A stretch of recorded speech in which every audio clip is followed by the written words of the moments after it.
सोचिए, अगर उत्तरी अमेरिका के सबसे करीबी सहयोगी दोस्त अचानक एक दूसरे के दुश्मन बन जाएं। ये कोई मिलिट्री वॉर नहीं, बल्कि एक इकोनॉमिक वॉर है।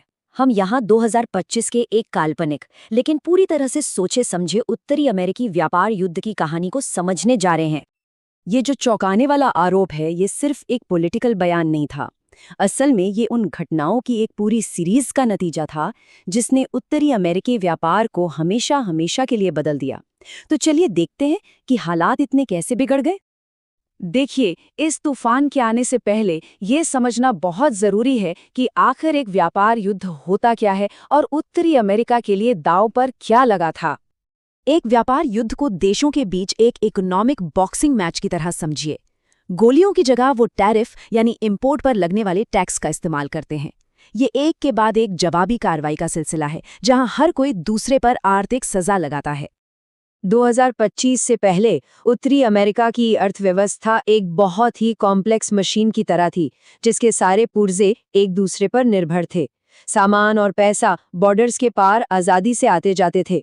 इस सिस्टम में कोई भी रुकावट पूरे के पूरे कॉन्टिनेंट में झटके भेज सकती थी। और फिर बस एक ही आदेश ने इस नाजुक संतुलन को तोड़ दिया। ये वो पहली गोली थी जिसने पूरे महाद्वीप को हिलाकर रख दिया। 1 फरवरी 2025 ये वो तारीख थी जब सारी धमकियां हकीकत में बदल गईं। एक एग्जीक्यूटिव ऑर्डर ने सब कुछ बदल दिया, और ये सब कुछ लगभग बिना किसी वार्निंग के हुआ।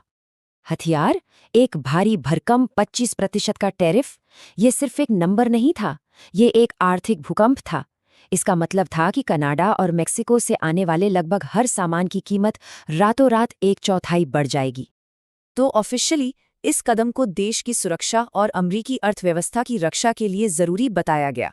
ये वो कारण थे जो जनता को बताए गए। लेकिन डेटा एक बिल्कुल अलग कहानी कह रहा था। फेंटानिल के लिए कनाडा को दोषी ठहराना तथ्यों से जरा भी मेल नहीं खाता था। लगभग सारा का सारा ड्रग मेक्सिको से आ रहा था, जबकि कनाडा का हिस्सा तो ना के बराबर था। इससे एक बड़ा सवाल खड़ा हुआ, तो फिर असली मकसद क्या था? लेकिन उत्तरी अमेरिका इसे चुपचाप सहने वाला नहीं था। कनाडा और मेक्सिको की जवाबी कार्रवाई तेज थी, एक साथ थी और बहुत जोरदार थी। प्रधानमंत्री ट्रूडो ने तुरंत ये संकेत दे दिया कि कनाडा पलटवार किए बिना इस आर्थिक झटके को नहीं सहेगा। कनाडा का जवाबी हमला बहुत सोचा समझा हुआ था, बहुत स्ट्रेटेजिक था। उन्होंने अमेरिकी सामानों को निशाना बनाया जो उन राज्यों के लिए बहुत ज़रूरी थे जिन्होंने राष्ट्रपति का समर्थन किया था, विस्की से लेकर फर्नीचर तक। मकसद सिर्फ आर्थिक चोट पहुंचाना नहीं था, बल्कि राजनीतिक दबाव बनाना भी था। मेक्सिको भी पीछे नहीं हटा। राष्ट्रपति शिनबाम ने अपने जवाबी उपायों की घोषणा कर दी। अब अमेरिका को एक नहीं बल्कि दो मोर्चों पर एक एकजुट उत्तरी गठबंधन का सामना करना पड़ रहा था। ठीक उसी समय जब पूरा महाद्वीप एक बड़े आर्थिक युद्ध के लिए कमर कस रहा था, कहानी ने एक बहुत तेज मोड़ ले लिया। बंद दरवाजों के पीछे बहुत हाई स्टेक्स डिप्लोमेसी चल रही थी। 1 फरवरी को टैरिफ की घोषणा हुई। 3 फरवरी तक जबरदस्त बातचीत ने इसे 1 महीने के लिए टाल दिया, लेकिन 4 मार्च को टैरिफ लागू हो गए। और फिर सिर्फ 2 दिन बाद 6 मार्च को एक ऐसी छूट का ऐलान हुआ जिसने सब कुछ बदल दिया। यही USMCA छूट, यही टर्निंग पॉइंट था। USMCA यानी नया नाफ्टा समझौता, जो उत्तरी अमेरिकी व्यापार को कंट्रोल करता है। इस छूट का मतलब था कि जो सामान समझौते के नियमों का पालन करते थे, उन पर कोई टैरिफ नहीं लगेगा। इससे एक पूरी तरह से तबाह कर देने वाला युद्ध एक ज्यादा सीमित संघर्ष में बदल गया। तो जब मामला थोड़ा शांत हुआ, तो इस टकराव का आखिर नतीजा क्या निकला? क्या सब कुछ पहले जैसा हो गया?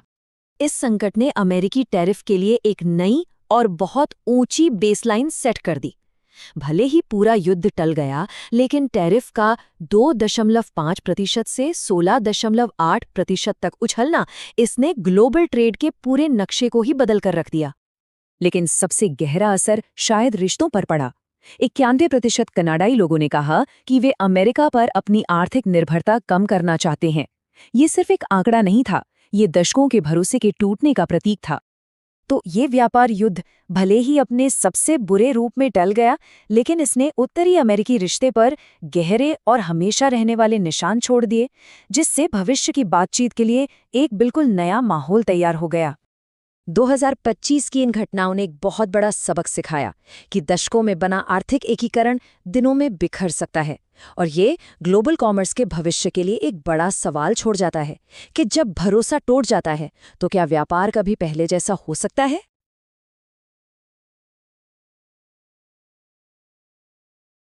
अगर आपको वीडियो पसंद आया हो तो लाइक, शेयर और सब्सक्राइब जरूर करें।